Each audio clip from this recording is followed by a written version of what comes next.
Ne shikojmë një lëvizje qytetare, një lëvizje ambientaliste, e cila është kthyer, le të themi, në një aktivitet i cili na ka munguar prej kohësh, veçanërisht kur bëhet fjalë për mbrojtjen e mjedisit apo zonave të mbrojtura, siç është zona e Pishpor-Onart, e cila është një zonë e jashtëzakonshme nga pikpamja ekologjike. Është një pasuri e cila nëse ne do ta humbim një herë është e sigurt, është pak por e sigurt që ne nuk do arrijmë ta kthejmë dot më pas.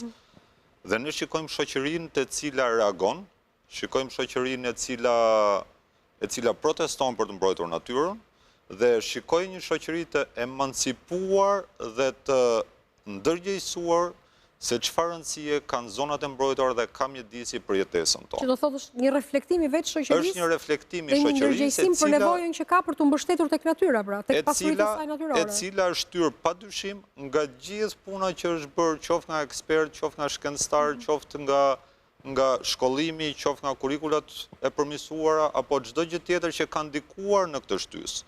Ne shikojmë sot mira ose dhjetra mira qytetarë të cilët kanë mbushur sheshet, duke protestuar për një të drejtë legjitime, për të mbrojtur zonat e mbrojtura veçanërisht, për të patur një vendimarrje të bazuar në ligjet për mbrojtjen e natyrës. Është shumë e rëndësishme që zonat të cilat janë thelbësore, ne kemi vetëm 20% të sipërfaqes së gjithë territorit zonë të mbrojtur.